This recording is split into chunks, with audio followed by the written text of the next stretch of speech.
अस्सलाम वालेकुम dear students, welcome back. आज के लेक्चर नंबर 7 में आपको खुशामदीद कहते हैं। लेक्चर नंबर 7 जो है वो बेटा होम नेटवर्क और उसकी जो सेटिंग्स के बारे में है, कॉन्फ़िगरेशन के बारे में है। तो चलिए स्टार्ट करते हैं। सबसे पहले समझते हैं कि होम नेटवर्क होता क्या है। होम नेटवर्क बेटा बेसिकली कनेक्ट करता है जो मुख्तलिफ डिवाइसेस होती हैं आपके घर के अंदर। फॉर एग्ज़ाम्पल, आपका वो कंप्यूटर हो सकता है, आपका वो लैपटॉप हो सकता है, आपका वो प्रिंटर हो सकता है, या कोई स्मार्ट टीवी हो सकता है। बेटा वो इन सारी डिवाइसेस को जो है वो इंटरनेट के साथ कनेक्ट करता है ताकि आप शेयर कर सके फाइल्स को और आप कम्युनिकेट कर सके दूसरे रिसोर्सेज के साथ। जैसे कि बेटा यहाँ पर डायग्राम में दिखाया गया है कि एक इंटरनेट है, वो सबसे पहले आपका मॉडेम के साथ कनेक्टेड है। मॉडेम वो जो है वो आगे कनेक्शन करवाता है राउटर के साथ, और राउटर फिर आगे डिफरेंट डिवाइसेस को आईपी के साथ जोड़ता है। तो ये बेसिकली एक होम नेटवर्क होता है हमारे पास। बेटा बात स्टार्ट करते हैं कंपोनेंट्स ऑफ नेटवर्क की, कि होम नेटवर्क के अंदर कौन कौन से कंपोनेंट्स होते हैं। बेसिकली जो आपका होम नेटवर्क है उसमें बेसिक जो कंपोनेंट्स हैं वो डिवाइसेस को ही कहा जा रहा होता है। इन डिवाइसेस में हमारे पास सबसे पहले मॉडेम, राउटर, कुछ केबल्स और कुछ जो वाईफाई कनेक्शंस हैं वो आ जाते हैं। मॉडेम जो है वो बेसिकली आपके डिवाइसेस को जो है वो आईएसपी के साथ इंटरनेट के लिए कनेक्टिविटी करवा रहा होता है। मॉडेम के और भी काम होते हैं, मॉड्यूलेशन एंड डीमॉड्यूलेशन। मॉड्यूलेशन में हमने देखा था कि डाटा डिजिटल सिग्नल्स से एनालॉग सिग्नल्स में कन्वर्ट हो रहा है, और डीमॉड्यूलेशन में देखा था कि डाटा एनालॉग से वापस डिजिटल में कन्वर्ट हो रहा है। जो राउटर होता है बेटा बेसिकली वो कनेक्ट करता है ऑल डिवाइसेस को ताकि वापस में इंटरनेट शेयर कर सकें। इसके अलावा इसमें केबल्स भी हो सकते हैं, और जो आपका कनेक्शन है वो वायर्ड भी हो सकता है और वायरलेस भी हो सकता है। अगर वो आपका कनेक्शन वायर्ड होगा तो वो उसमें 3-4 तरह की केबल्स होती हैं।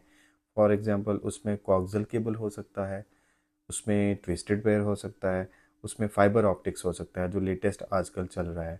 और अगर आप वाईफाई, जिसको स्टैंड फॉर वायरलेस फिडेलिटी कहते हैं, अगर वो होगा तो बेसिकली ये प्रोवाइड कर रहा होता है हमारी वायरलेस कनेक्शंस को जो है वो बेटा हमें दे रहा होता है। ठीक है, तो ये हमारे बेसिक कंपोनेंट्स हैं जो इसके बारे में अगर हम पेपर में हमें सवाल है तो हम ये लिखेंगे। नेक्स्ट हमने अगली स्लाइड के अंदर वाइड और वायरलेस में थोड़ा सा डिफरेंस बताया है। जैसे वाइड नेटवर्क के अंदर बेटा केबल्स का इस्तेमाल होता है, इसकी स्पीड अच्छी होती है क्योंकि इसमें लैग नहीं हो रहा होता किसी किस्म का। ये ज़्यादा स्टेबल और सिक्योर कनेक्शन होता है। हाँ, इसमें जो कुछ लिमिटेशंस हैं वो ये है कि डिवाइस जो है वो आपकी फ़िक्स्ड लोकेशन पर ही अपना नेटवर्क कनेक्शन हासिल कर सकती है। इसमें इंटरफेरेंस कम होता है और प्रॉपर इंस्टॉलेशन जो है वो हमें रिक्वायर्ड होती है। सिमिलरली अगर हम वायरलेस कनेक्शंस की बात करें तो वो वाईफाई होता है, जिसका स्टैंड फॉर मैंने आगे भी बताया वायरलेस फिडेलिटी।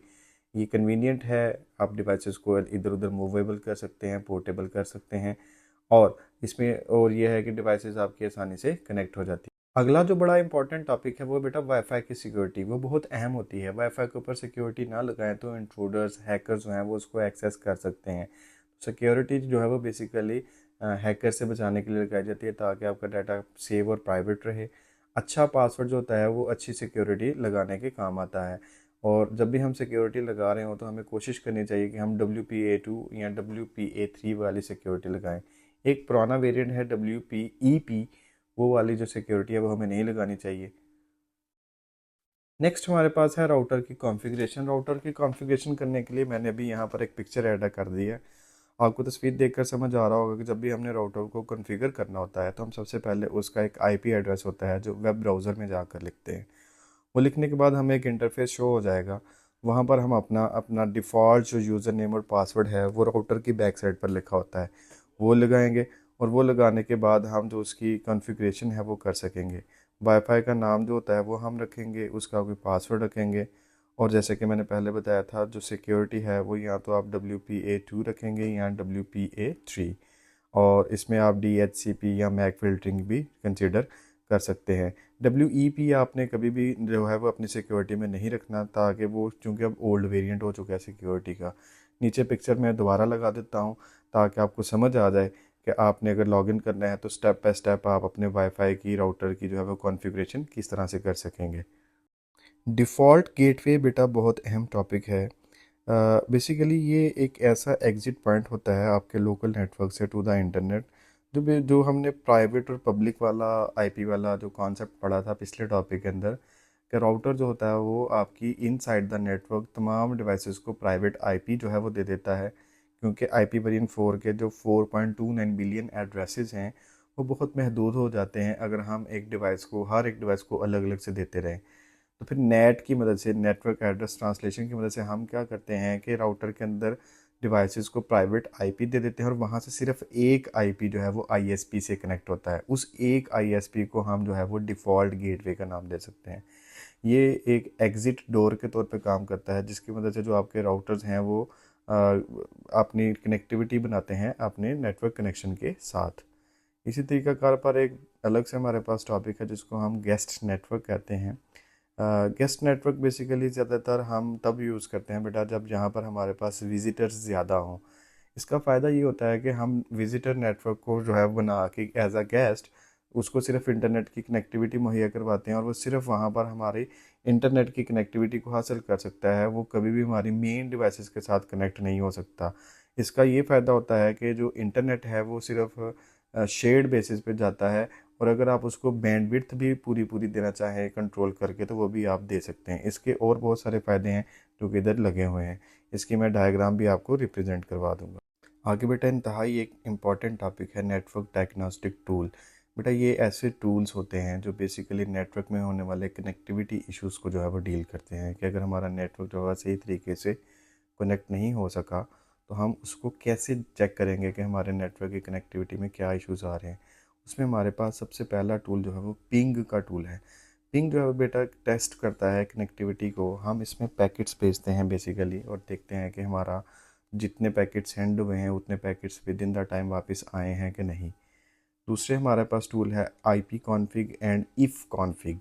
इसके जो है वो कमांड प्रॉम्प्ट की ये बेसिकली कमांड्स हैं। इसकी मैं डायग्राम साथ में लगा दूंगा कि अगर आप CMD ओपन करें विंडो प्लस आर का बटन प्रेस करके तो वहाँ पर अगर आप आईपी कॉन्फ़िग लिखेंगे तो आईपी कॉन्फ़िग बेसिकली आपको आपकी इंफॉर्मेशन दे देगा सारी, जिसमें DNS, IP address, physical address, subnet mask, default gateway, तमाम इंफॉर्मेशन होगी विंडोज़ के लिए। और अगर आप बेटा लाइनक्स या मैकिन्टॉश ऑपरेटिंग सिस्टम यूज़ कर रहे हैं तो फिर आप कमांड यूज़ करेंगे इफ़ कॉन्फ़िग और ये भी बेसिकली क्या करेगा, सेम वही इंफॉर्मेशन निकाल के देगा जो आपको आईपी कॉन्फ़िग निकाल के देता है।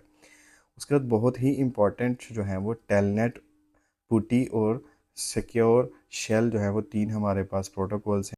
टेलनेट जो है बेटा पहले ज़माने में इस्तेमाल होता था, लेकिन टेलनेट में जो डाटा है वो प्लेन टेक्स्ट में होता है। ये रिमोट एक्सेस के लिए होता है।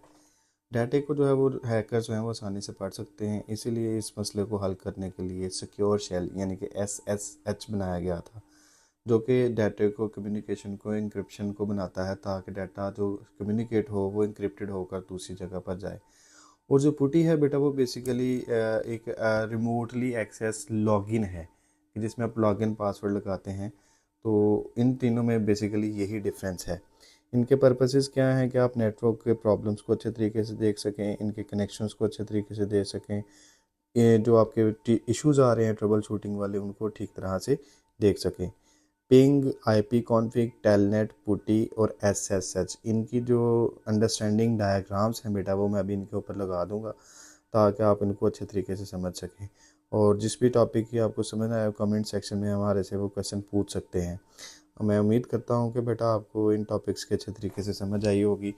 दुआ में याद रखिएगा और हमारे जो यूट्यूब चैनल है इसको ज़रूर सब्सक्राइब कीजिएगा। कमेंट सेक्शन में अपने क्वेश्चंस आप पूछ सकते हैं, हम उनके इंशाल्लाह जवाब देने की कोशिश करेंगे। अल्लाह हाफिज़।